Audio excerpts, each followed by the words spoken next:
Today's podcast is about modifying ski boots. And you're going to hear from my guest, Lou Rosenfeld, who owned a successful ski shop in Calgary for many years. He's an expert boot fitter. He's also done a ton of research on binding placement, and that's one you want to check out in some of the archives of the Big Picture Skiing podcast, his work on that, fascinating stuff.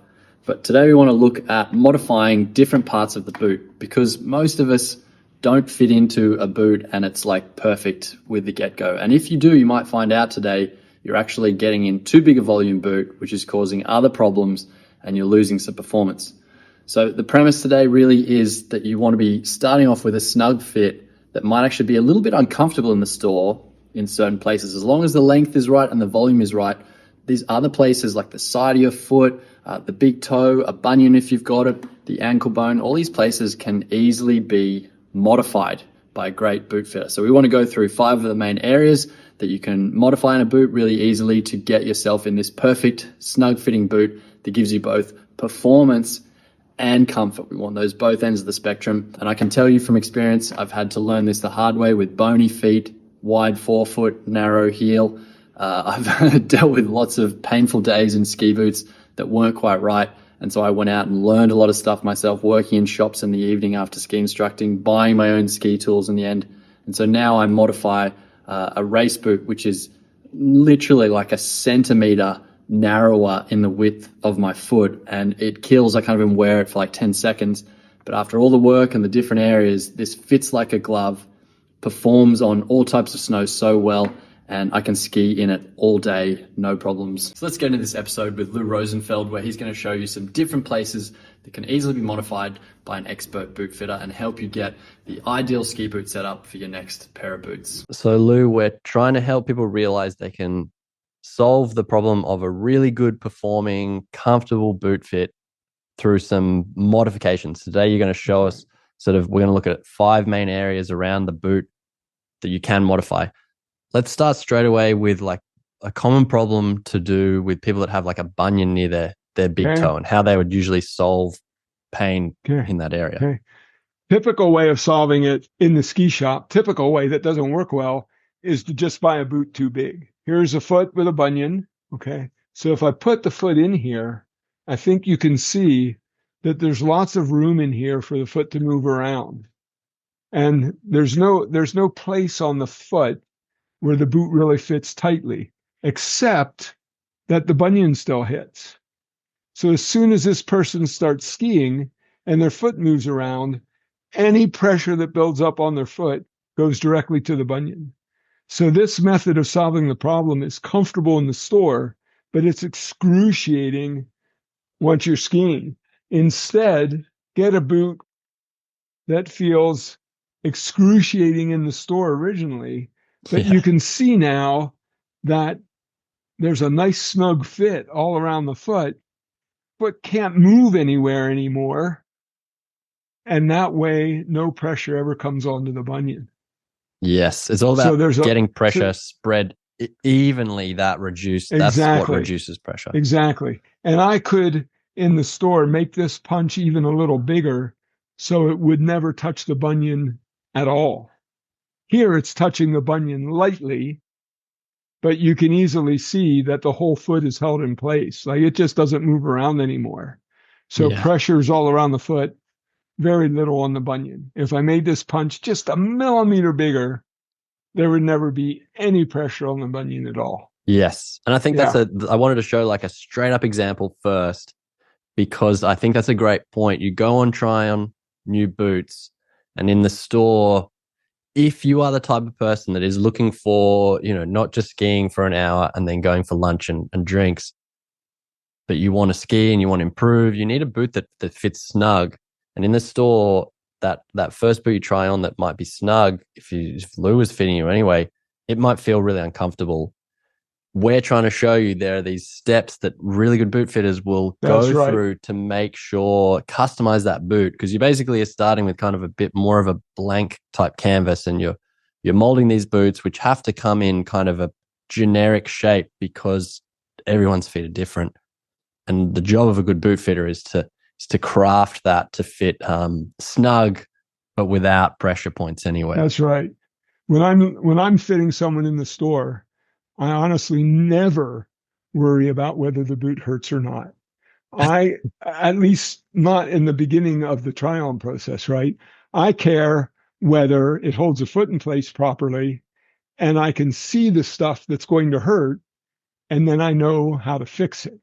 So Yep. I have a good snug fit right from the beginning, and then I go right into what I need to fix.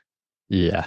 Now, Lou, if we go to the toe section next, and Okay. I was talking to you before we filmed this about how my left foot is just a little bit longer, and I can feel I've had a couple of black toes, and I think I need to create some space for my big toe. What's a good area there? Because sometimes people will downsize, and their toe shape's different. So can we get up in that area? Easily. Well, not necessarily easily, but any good boot fitter has done it thousands of times. So one thing we didn't talk about, this is the same old boot. Look how thick a boot is up here. Yeah. Can you see that well, Tom? Yeah. Bring it even closer. That is almost a half the size of boot thickness. Okay. It's 5 millimeters, and a boot size is a centimeter. So if I can get rid of all of that, I gain a half a millimeter without doing anything to the boot that's even visible. And it would look like this when it's done. Can you see how thin that? Wow, there's nothing 1.5, maybe just 1 mil left. Yeah. So I've gained almost a half a size up here just by grinding out the inside.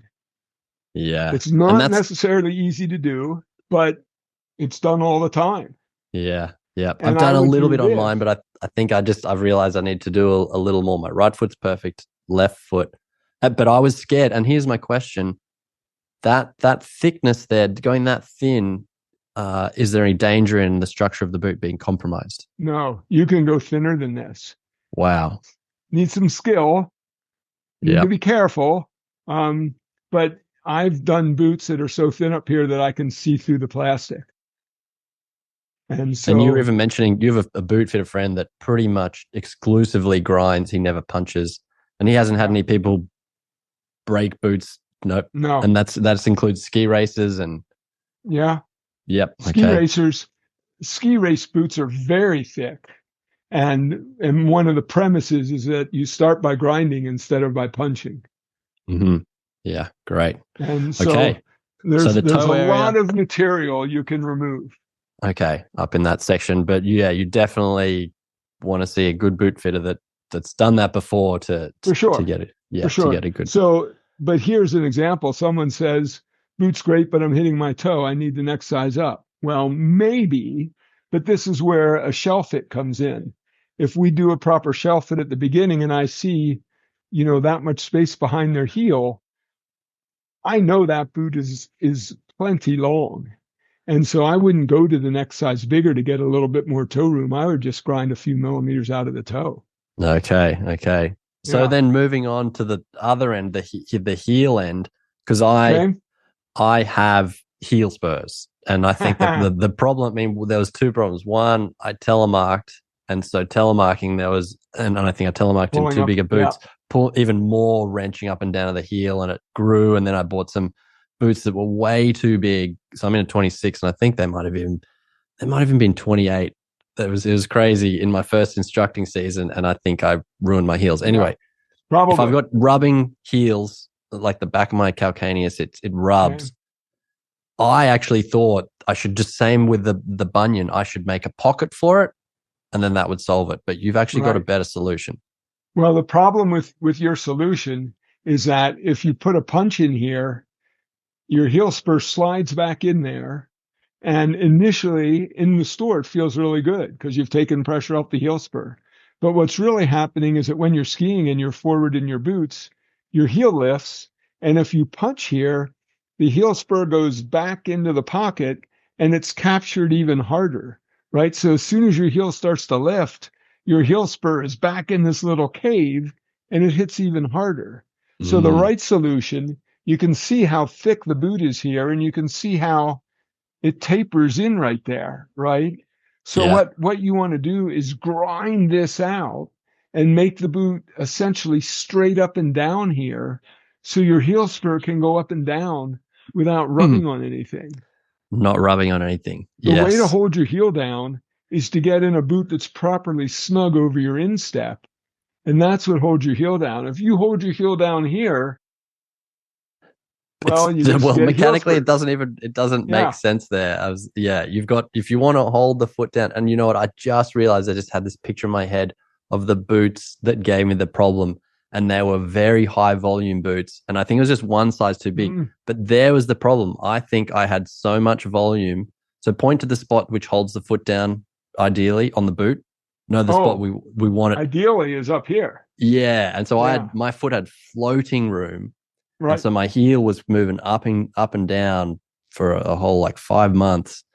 So so people, by the way, we're talking about this heel spur thing, but if you've got one, the real issue is probably this volume fit over the forefoot, and that is not right in the first place. This is the most important part of getting a good fit. Everything else is about comfort. This area of the boot needs to be snug on your foot without buckling tightly. So Yes. when I put my foot in my boot, or if I'm trying boots on you in the store, when your foot is in the boot, I want to know that you feel like the tongue is laying right on top of your foot before we even buckle it. Yeah. That way, when you do buckle it, you can just buckle it lightly here if you want to, and there's no way your foot can lift. And you're never buckling so tightly that you cut off your circulation, you freeze your feet, you get cramps. Yep. Everything goes wrong here, you know? Okay. So in your process, that spot there, that's where you kind of hone in on, even though there might be these sore spots, someone, my fifth toe is hurting. You'll be like, okay, but we need to make sure the top of the foot is right because we can modify everything else. Everything else is fixable within reason. Do you know what it reminds me? I can't sell someone with a 27 foot. I can't sell them a 25 and make that much room. But oftentimes I might be able to sell them a 26. If they have a really low volume foot, I might be able to sell them a 26 and then work like crazy in the toe area and get them in there and then have a good snug fit. There's all kinds of ways to work it. Yep. All kinds of things that are necessary. I was just going to say, it reminds me of a young guy who was doing his level 2 in Australia this season. And he was asking me about boots. And I looked down and I could see the buckles over this front part of the foot. He was like maxed out right on the last one there. And I see this all the time with people and people in rental boots too. If you are there, there's a red flag straight away. Like I barely have to, like it's yeah. I mean, they're worn in now, but when I first had my boots, it was just on the first rung and it was tight. Mm-hmm. And another story, if there's time, I hate to admit it, but in the very first year I opened my store, first year, a girl came to me. She was a good racer, high level racer, fist racer, and she had massive heel spurs. And so I punched the boot back here, just what I said not to do. I didn't know better. I punched it right there. She went away and came back and said, it's even worse. I said, I must have just missed the location a little bit. And I punched it again and she came out. It's even worse. And it would be because her heel spur kept moving back further under here. And so making even more of a harder ledge pocket that's ramming up. Yeah, that's right. And finally I called a friend of mine and I said, what's going on? And he said, well, Lou, you got to grind this out of here. So you don't touch this. Down here where the heel spur is actually located, you don't touch that. You work above it here and you grind all that out of there. And you make room you make like a little sliding board for the heel spur. Yep. Because I mean, you can get a pretty tight fitting, like well fitted over the instep area, but there's going to be, the heel is going to move up and down when you go over bumpy terrain, when you leverage the front of the ski, like it's going to happen. So yeah, that's something I've really learned. I'm going to make sure my boots, after chatting with you, I'm going to do a little more above the heel spur area, because I know I've got the volume right over the forefoot. So I'm be very careful that, like I showed you, don't grind down here at all.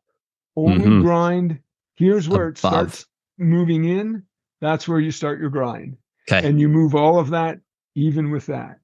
Okay. Got it. Okay? Hey, just a really quick word from me. If you've enjoyed this episode of the Big Picture Skiing podcast or any of the other episodes I've put out, could I ask a small favor of you? Could you please subscribe or follow on whatever channel you're listening on, whether it's YouTube, Spotify, or Apple? That really helps support the show and helps me bring on great new guests like Sasha so I can share that information with you. All right, thanks very much for helping me out. Let's get back to the show. Okay. So now we're into looking at the sides of the feet, well, the lateral side, like the pinky toe side of the foot.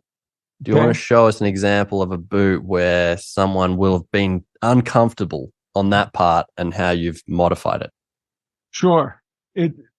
We'll look at some feet later on. And one of the things we'll see that's typical, especially for women, is a really narrow heel. And if I want to fit that heel really well, and I do, I want her to be snug back here, I've got to get a fairly low volume boot. But then the boot is too narrow for the forefoot.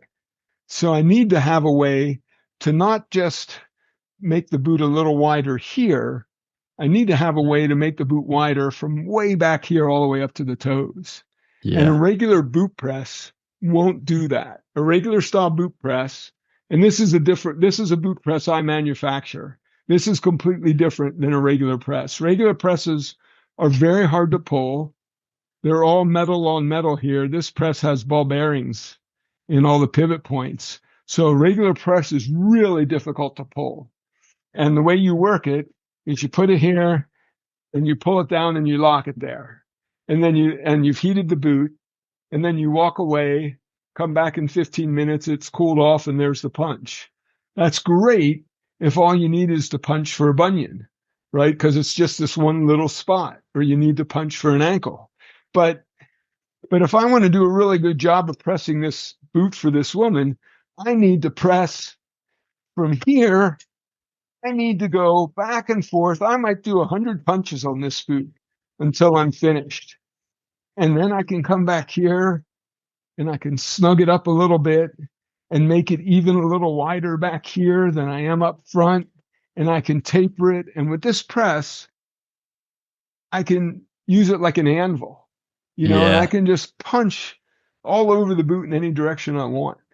Yeah. It reminds me of like you're massaging the plastic through many repetitions into a bit wider shape. Great way for people like that lady, the pretend lady we're talking about, with that wide forefoot. And I'll put an image up here so people can see that wide forefoot being accommodated for without going to a bigger boot or a larger volume boot in the same without size. This press, I mean, I manufacture this press now, but in the beginning, when I opened my store 20 years ago, they've taken this press off the market. That's why I'm making it now. I wouldn't have been able to run my store the way I did. This is the only press that lets me walk all along here and just do anything I want. Do you want to show us the example? Because that boot was already punched. Can you show us the original width and then now the shape you've got into it if you hold the both boots up? In my right hand is the boot as it comes from the factory.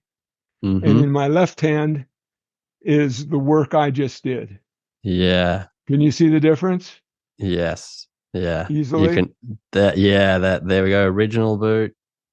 And then after working it on the press, bring it back, center that one a little more for us. Yeah. There's quite a big amount of, that's a happy foot now. I've done the same thing with mine. I've had to. This is a World Cup race boot that we're showing. So this boot started out in this size at about 92 millimeters across the forefoot, and it's now somewhere around 97 or 98. I mean, it's a full 2 sizes wider. Yeah. Wow. And I have a nice narrow heel and a low volume fit across the instep. Everything I wanted. I just had to make room for the forefoot. Yeah. Yeah.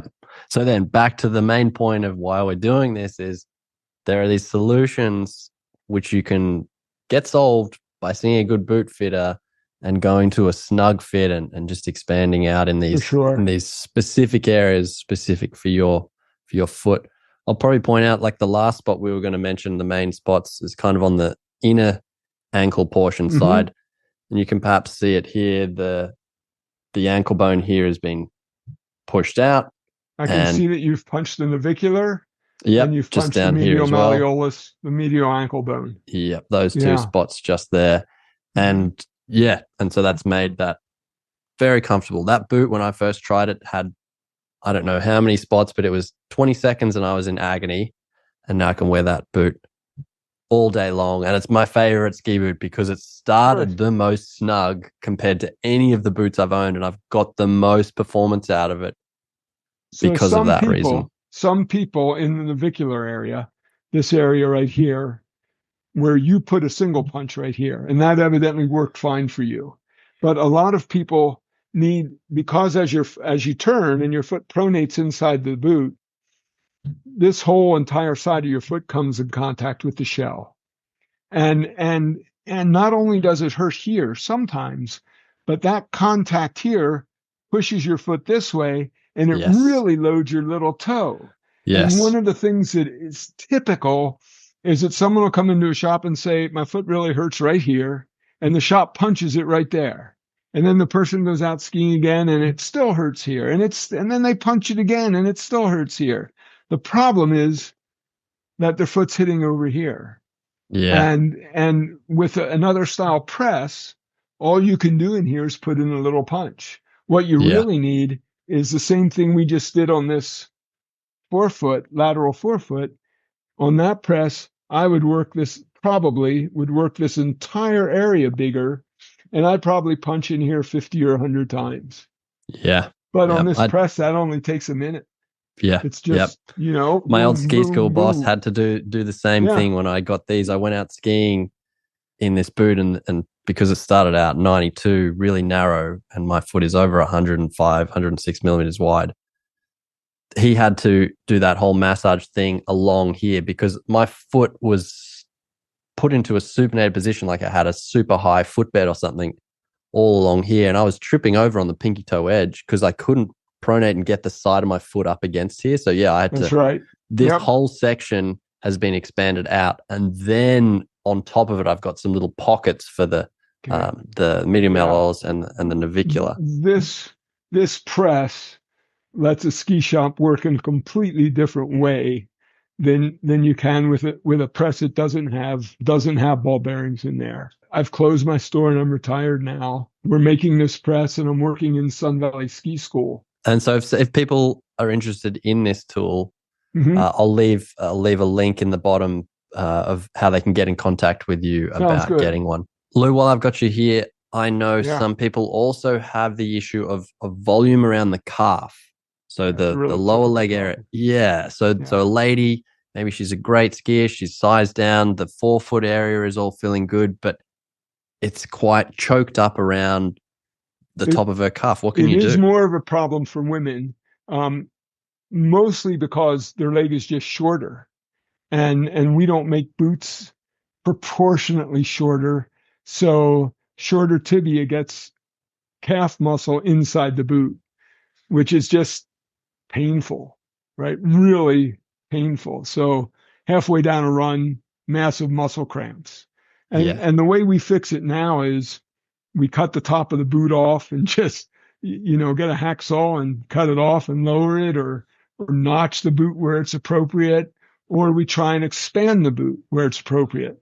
And in terms of what looks professional, the nicest way to do it is to expand it. But we don't really have a proper tool to do that. So people use wine bottles and baseballs and softballs, whatever blown up you can footballs. find. Whatever you can find to stuff in there. But I'm working on, this is a prototype tool. I think you can see it's funnel shaped. So I can stuff it down in the top of a boot. And the further I stick it into the shell, the wider it gets, the more it will expand the boot. And you can also see, I think, that here's how we need it, is that it's oblong shaped. So it's flat here and it's high over here. So as I rotate this, it changes where it applies pressure to the boot, and it changes where it will expand the boot. So if I need to just expand the boot on the lateral side at the very top, I just stuff this down in there. I rotate it until the high side here is exactly on the side of the boot. I heat only this part of the boot, and I get an expansion only in that part of the boot. Yeah. Right now, this is in prototype. We're close. Okay. Yeah, that's a very neat design. Maybe there will be some interest. I'll leave a link and you can email Lou if you're maybe interested in something like that. But the good thing is that problem can be solved for people just like we've talked about in these other areas. Because I think that's an important one. And I also think sometimes people don't realize, maybe they don't feel any discomfort, but I see, like, again, thinking this season there was a young lady doing her level 3 ski instructor certificate, and she kept being told, like, you're crushing the front of the boot, your ankle's overflexed, your ankles stop flexing the front of the boot.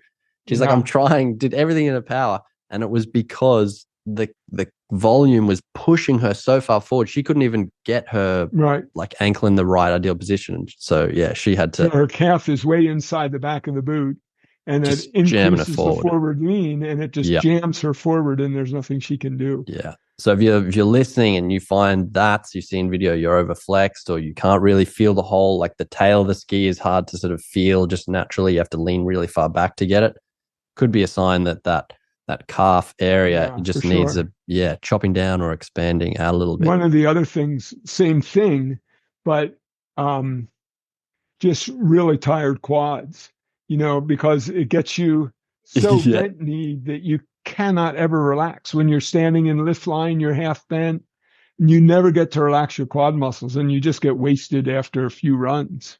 Yeah, absolutely. It's for the same exact reason, your calf muscles in the boot, and you can't stand up straight, so you never get to relax.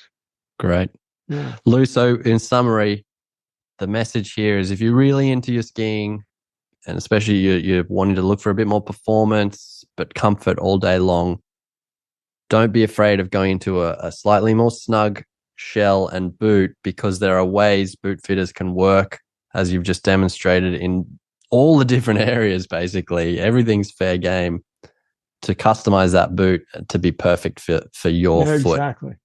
Exactly. Most people, to be comfortable, need to have a customized boot. That's right. I would agree. Very few people get to just buy a boot out of a box. Yeah. And so if that is you, maybe just check you're not buying the size up that's too big to get around your problem, because you could be leaving a few bucks on the table with how you could be skiing. For sure. For sure. Lou, thanks so much again for your expertise. Before we go, I think you got some exciting stuff coming up. If people don't realize, Lou and I have chatted back sort of in the COVID period about Lou's research on binding angles and its effect on ski performance. And people love that episode. And if you haven't listened to it, it's really good. You have to go back into the archives, the Big Picture Skiing podcast, but search Lou, Lou Rosenfeld, and you'll be able to find that one. So check that out. But I think some more people have been interested in that, and you're doing more talks about it. I'm doing a talk. I don't know. You probably are aware of Interski and the International Association for Education and Science in Skiing, I think is what it's called. And I hadn't been aware of the organization, but a friend of mine, one of your clients actually, Jay Park, made me aware of it this year, and I called them. And great organization with lots of presentations about science in skiing at a very high level. And I'll be doing a presentation for them on November 1st. I'll put in the link if someone's interested in that, and they're watching it before that date. They can check it out. And on November 1st, I'm doing the presentation on binding position for them. Awesome, that's great. I think that's cool. Yeah, very cool. People are recognizing how important that is. And just because I think a lot of people, no, not a lot of people who have a lot of experience realize that, but the general public have no idea. Yeah, you can make your skiing feel easier and better just with getting that right. Lou, thank you so much again for your time. We'll look forward to catching up, and good luck on November 1st with that presentation. Thank you.